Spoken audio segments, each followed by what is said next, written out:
Good evening, ladies and gentlemen. Good evening, viewers. I'm Matthias Aufiko, news editor of the Namibian Sun newspaper. Welcome to another exciting edition of the Evening Review Show. Today we talk local governance, specifically City of Windhoek, the happenings there, the politics that's going on, the service delivery. But before we get into that discussion and before I introduce our guests for tonight, let's have a look at tomorrow's headlines.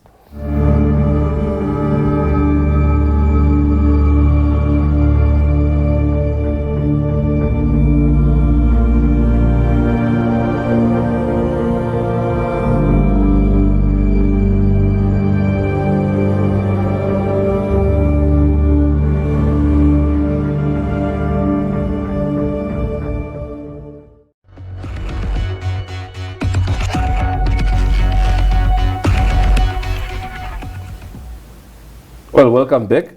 As promised, it's an exciting show awaiting us. Mr. Kaapama, we're joined today by Mr. Phanuel Kaapama, a seasoned political analyst. Some call him a political scientist. Welcome, sir.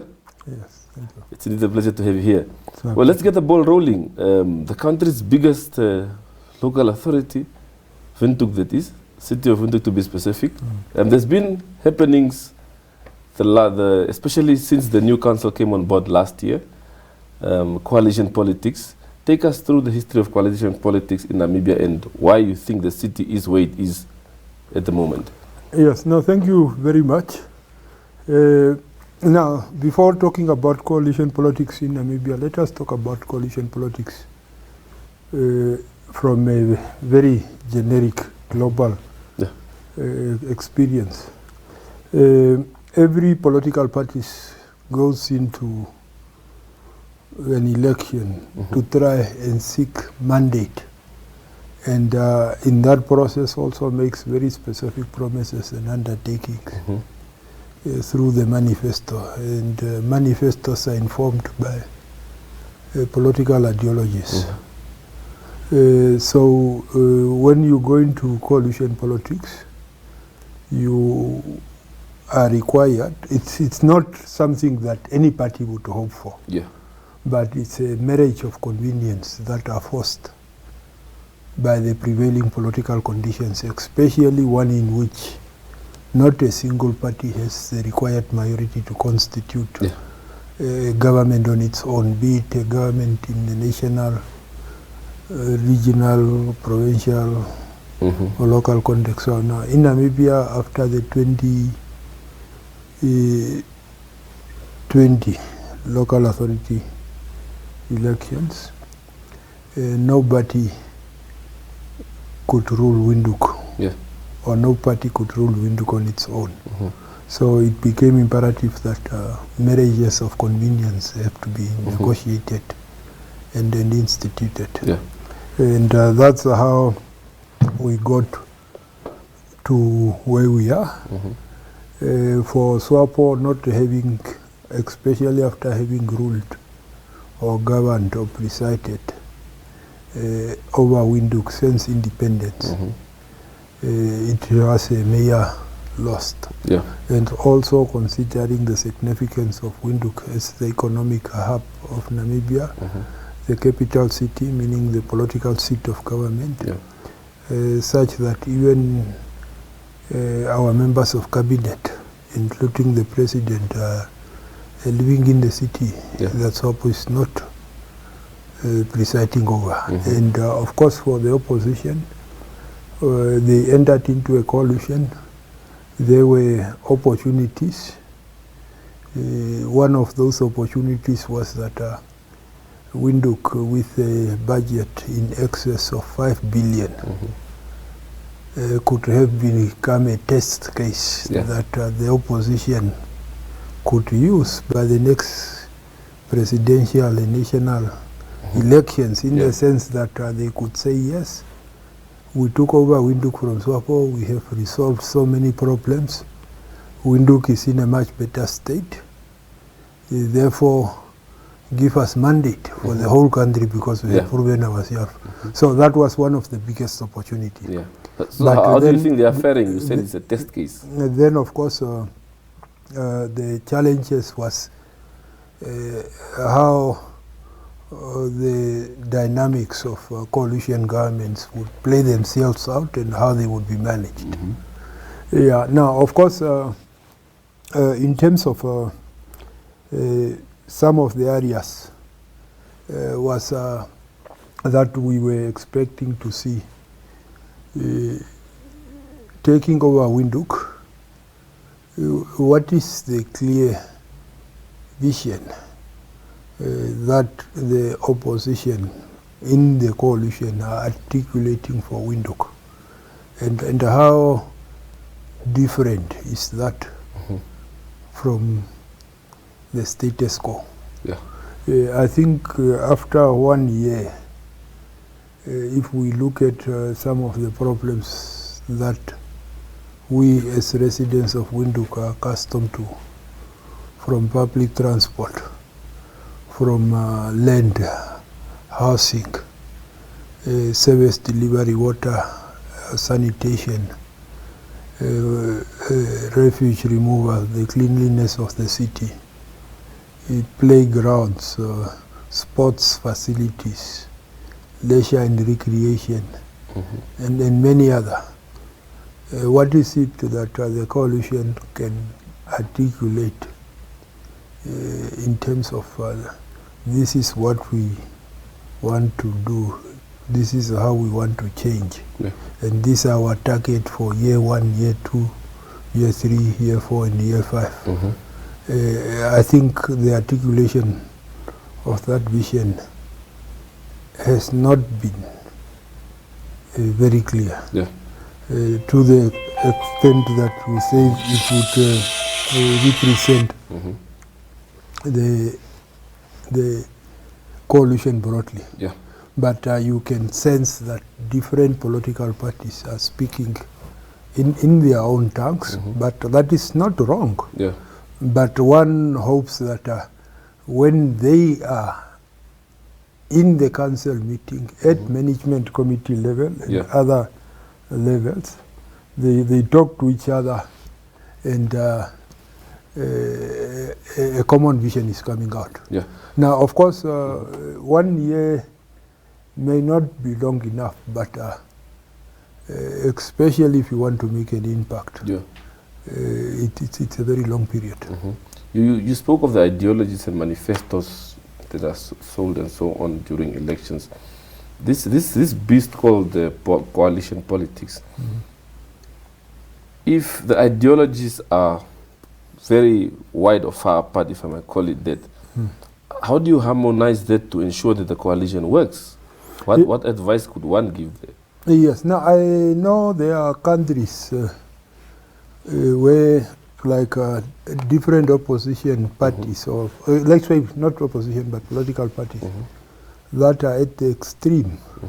Let's take an example, the last coalition in Germany, the Christian Democratic Union, a center-right party, joining up with the Social Democratic that is more on the left side. So ideologically, it was a challenge. You go to Belgium, you go through the same experience. Not far away from home, Zimbabwe, there was a time that the ZANU-PF didn't have the required majority, and they had to go into bed with one of their fierce rivals, MDC. So managing coalition, it's a very tough affair, especially when you reflect that, okay, we are together now, but in 3-4 years' time, we would have to compete for the same vote at the polls. Then it can become a very challenging affair. But if it is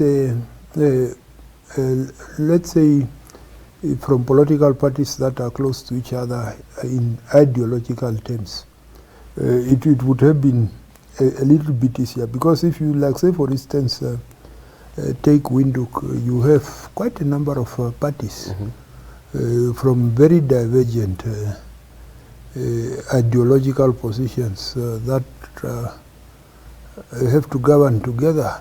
Do they agree on everything? Now, also, when you look at some of the parties, they are ideological conglomerates in themselves. They represent the poor, they also represent the richest. So how do you harmonize? So the challenge here, the way I see it in Windhoek, it's at all levels. The common ideology in the coalition, it's presenting challenges. The common ideology within some of the political parties is also presenting challenge. Yeah.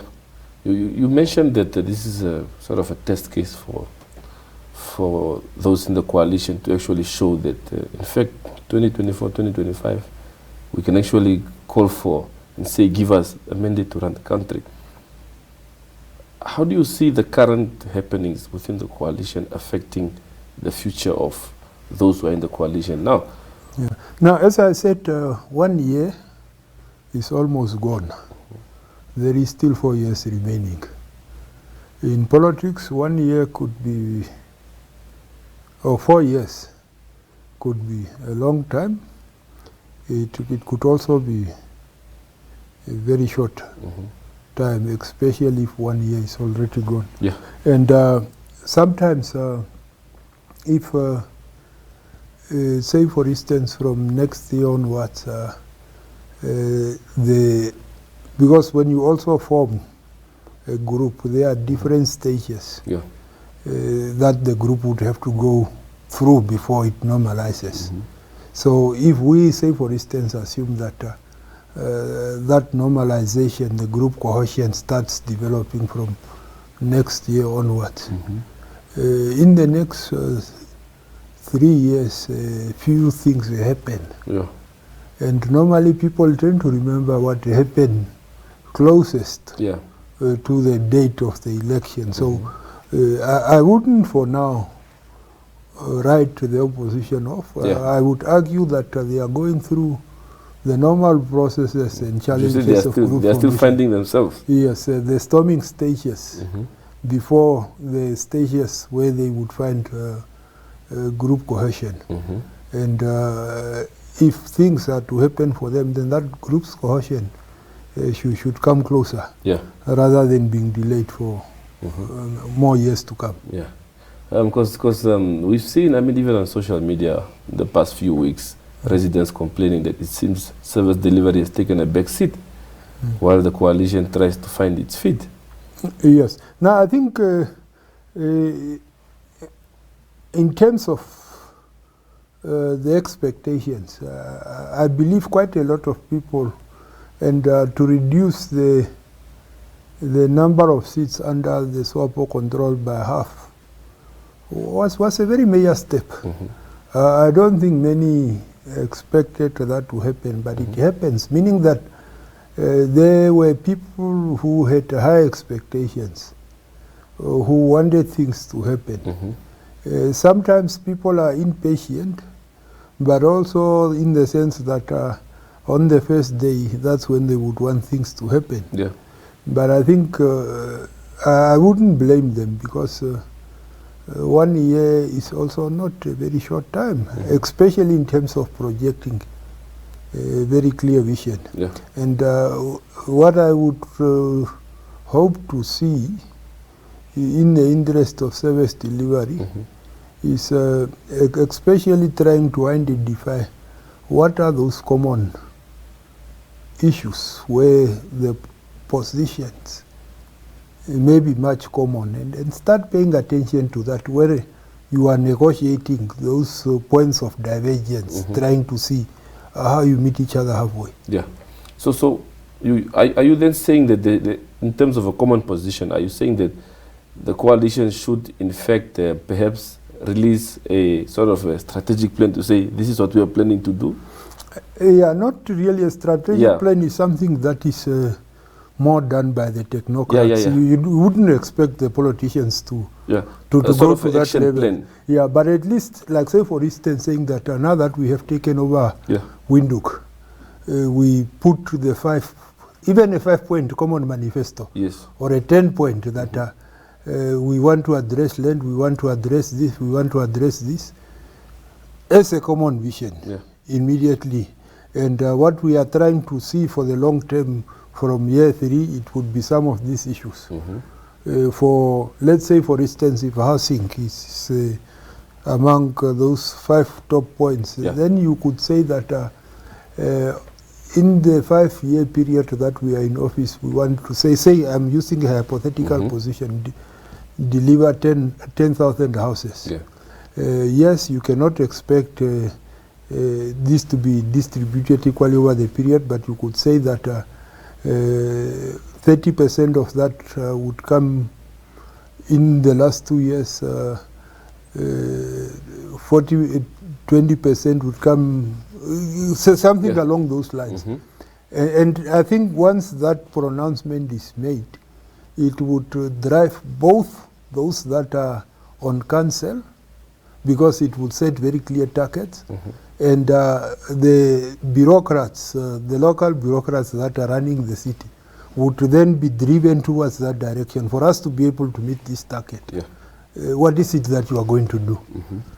I'm not saying that it's not there. If it is not there, I don't think it has been communicated to the ordinary men on the street like me to know that the vision and target for the city is to achieve this over that period of time.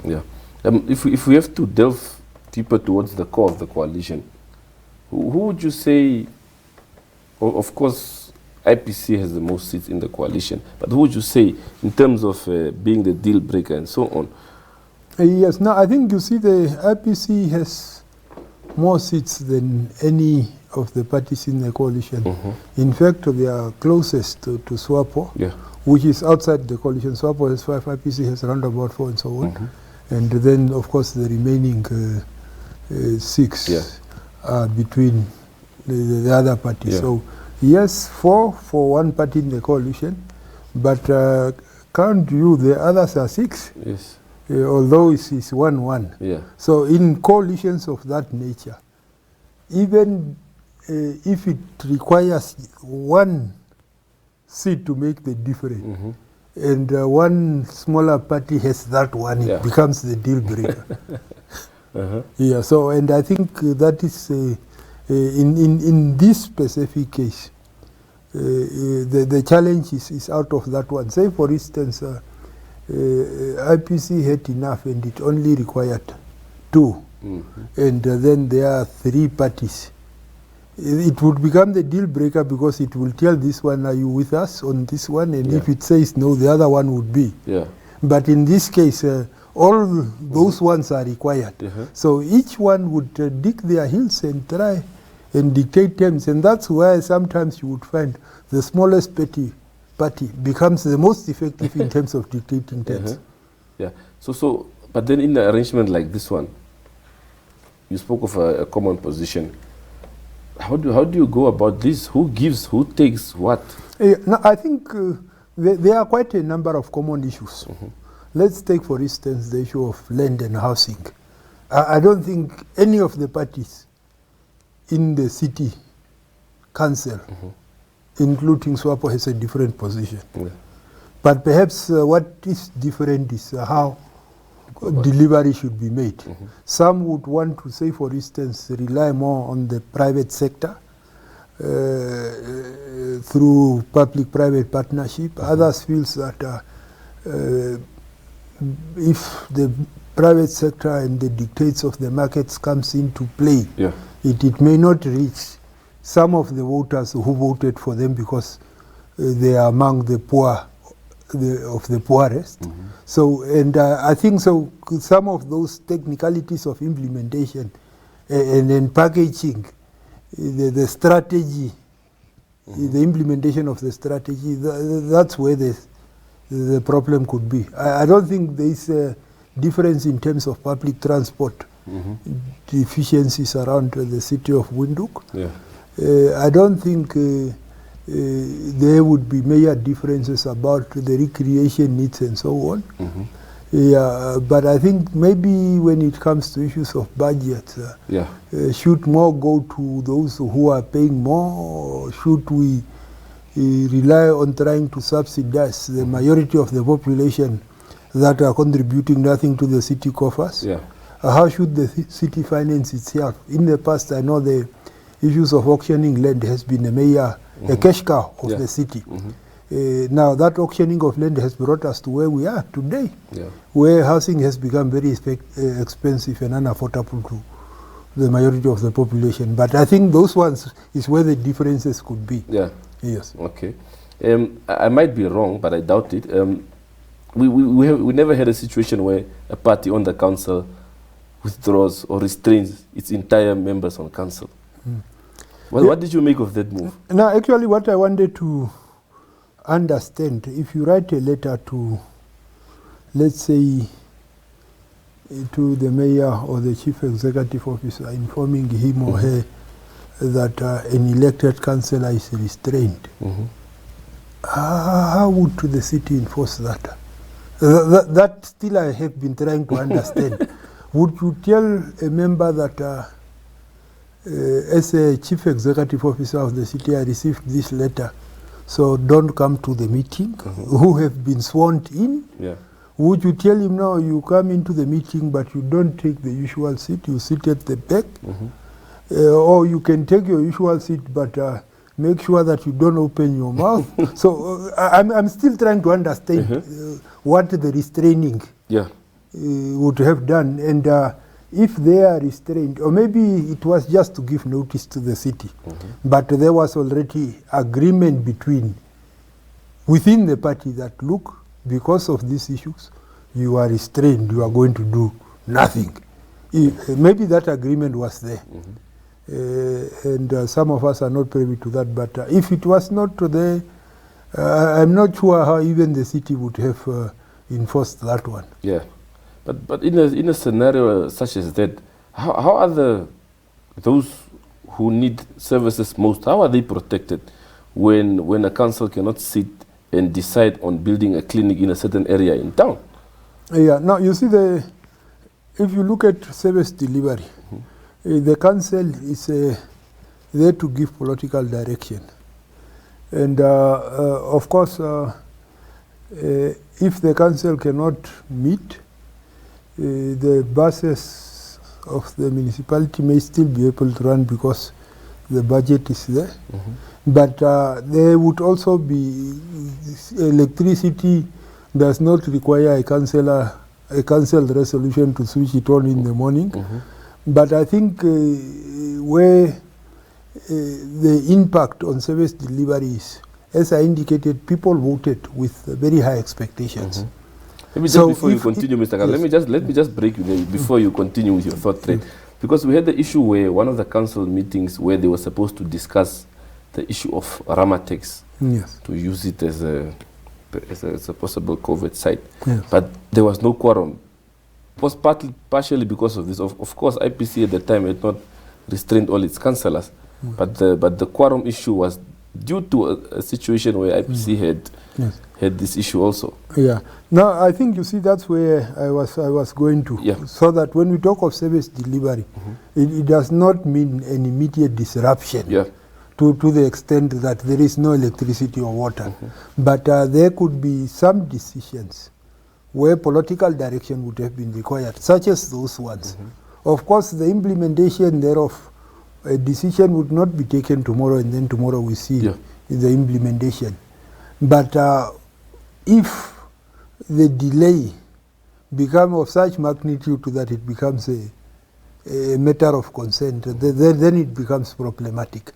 And that's where members, and of course people in different positions, when they know that I'm faced by this crisis, and the sooner the city takes a decision on this issue, the better. So if that delay happens,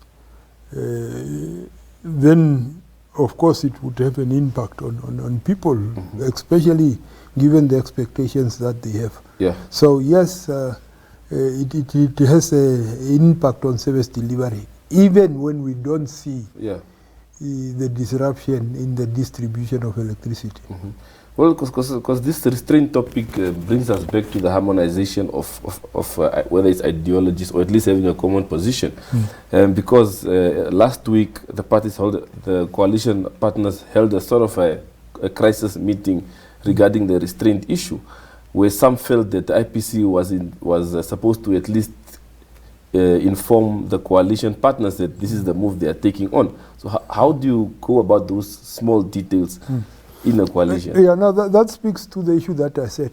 Now you are in a coalition and you have been planning to bring a certain issue up for discussion. Yeah. And here a party is restrained. Now, as the mayor of the city presiding over that meeting, what do you tell the restrained council member? Yeah. How do you restrain him, enforce that restraint? So yes, the issue of restraining is an inner party matter of IPC. Yes. But when it has an impact on the functioning of the coalition, others will talk about it, as you are saying. Because as a coalition, it would have to function at its full strength. And if it cannot function or implement decisions because of a restraining order against some of the members, then they would talk about it, and then that may also create an impression that some parties are interfering in the affairs of another party. Yeah. And that's where you need to manage some of those issues more closely. Yeah. Because there has been sentiments that perhaps the electoral law gives too much power to the parties, especially when it comes to candidates on lists. You also have the PDM issue in the National Assembly. How do we deal with that? Yeah, no, in terms of the current provisions of both the law and the constitution with regard to the National Assembly, when we go and vote, we vote for the party. So it's the party that is having the seat. Yeah. So, and the party then is fully empowered in terms of that provision to dictate terms to its members, and including holding them at ransom if they don't meet certain party obligations and expectations and so on. But I think even that, I don't think parties can use or abuse that specific provision, because it's something that could come back to haunt them, especially if it seriously disrupts service delivery. And that's why I think maybe the problem may not even be with the provision of the law, but how parties exercise their discretion within the framework of the law. Because some people would say the reason why I voted for Party A is because I saw Phanuel Kaapama is at number 3. So why do you now remove him? So as a voter, how does the law then cater or protect me as a voter? What should be done in that regard? Yeah, no, I think it's a very valid observation. Now, a voter, say, who is a member of the party, an active member, and if the party is active and operational all the way to the grassroots, that member would have recourse by holding the party accountable through the structures of the party. Now, sometimes it so happens that the connection or the disconnection between the party upper echelons and the ordinary men of the street whose votes got the party to where it is now, there is a disconnect. So in that context, you have no recourse directly. And that's where the part of the challenge could be. Because I think even in the city of Windhoek, can the party National Executive Committee, some of them living outside the city of Windhoek, take that decision without engaging the party members in Windhoek who voted for the council? And that's where the inner party functioning structures and regulations, if they are not robust and solid enough, I don't think when we will change the law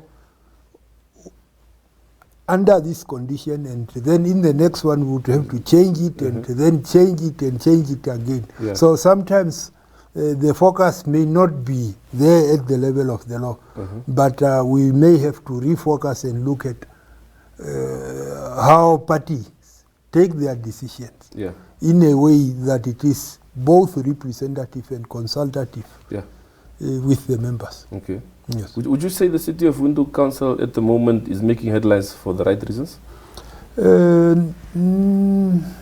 Not really, because also, you see, as voters and the public, sometimes you can make 10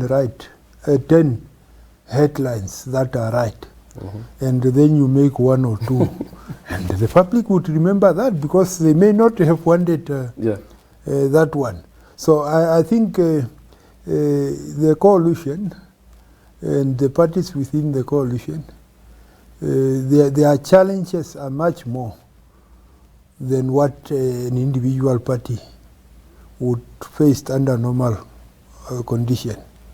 Given the fact that they are coming from different walks of life, they represent different constituencies and so on.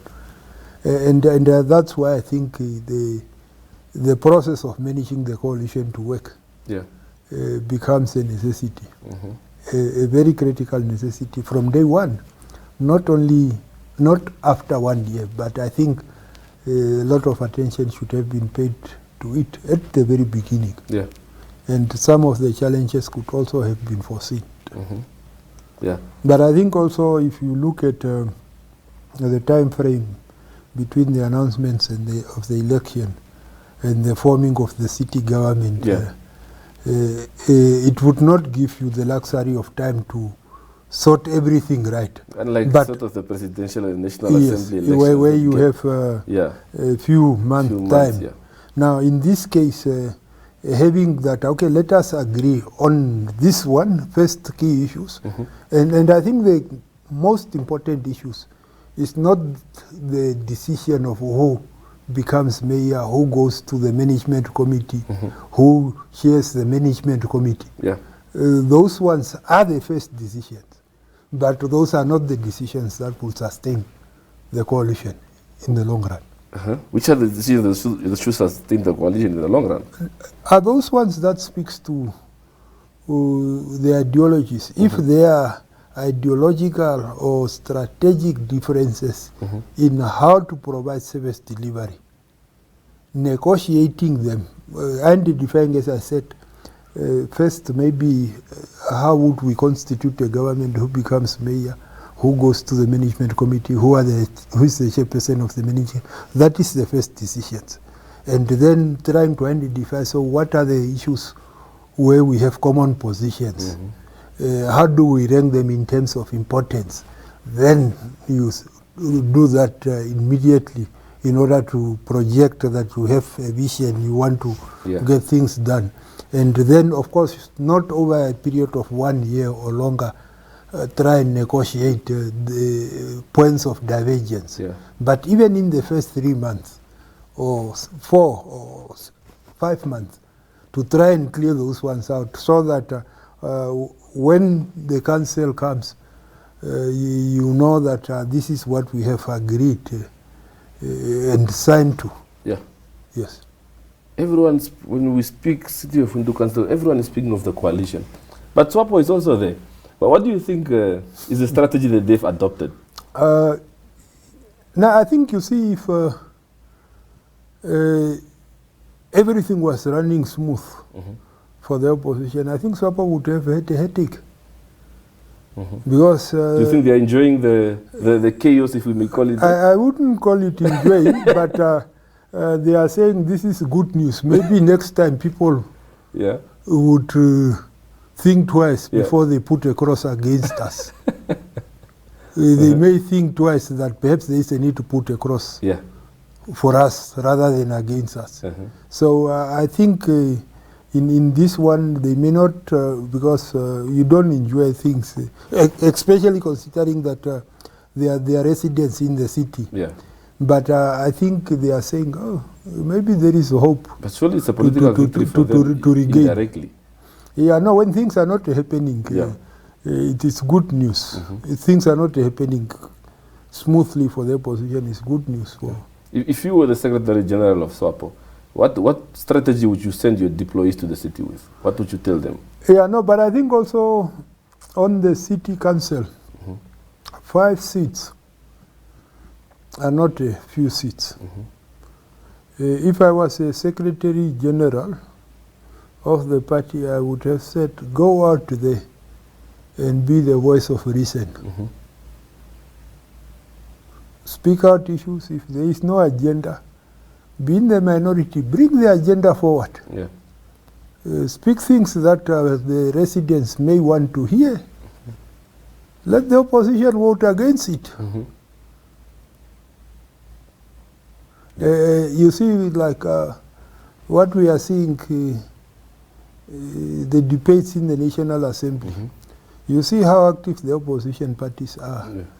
And trying to speak on a lot of issues, sometimes even catching the governing party off guard. So if that is what is happening in the National Assembly, I think SWAPO could use that strategy in the City Council also. And keep the debate alive and become the voice of reason. Among, especially where the coalition party cannot find common ground. What would your exit message be for those involved in the coalition setup? You've mentioned now what you think SWAPO should do. What would on the other side of the table or the side of the coin? The exit message would be the same like the opening message. Controlling the city of Windhoek. It's a very important test case for the opposition, and if they can succeed, when the national and presidential election come in 2024, they would be saying, look how we have turned around Windhoek. And that was just a pilot project. Now give us the mandate for the whole country. And that's why it is very important, to the extent that I don't think the opposition need to fail this one. The learning curve should be not a straight one, but should be a racing one. Okay, Mr. Kaapama, thank you very much for your time and your insight tonight. Thank you. It was a pleasure having you here. Thank you. Thank you very much. Oscar.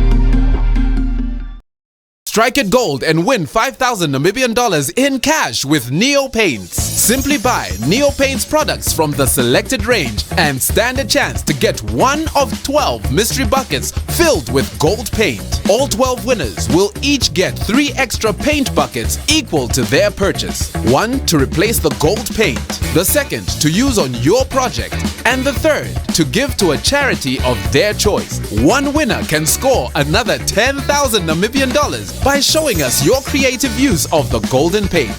The best project wins the cash. Offer is valid from 27 September to 18 December at your favorite hardware store nationwide. Visit us at neopaints.com for more competition details and follow us on Facebook for weekly competition updates.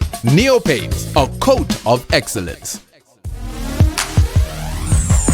If you're feeling, I'm feeling, and you know I won't stop. All we gotta do do is take our love to the top. If I got it and you want it and you'll never let it drop, all we gotta do is take our love to the top. I will ride for you, maybe even die for you.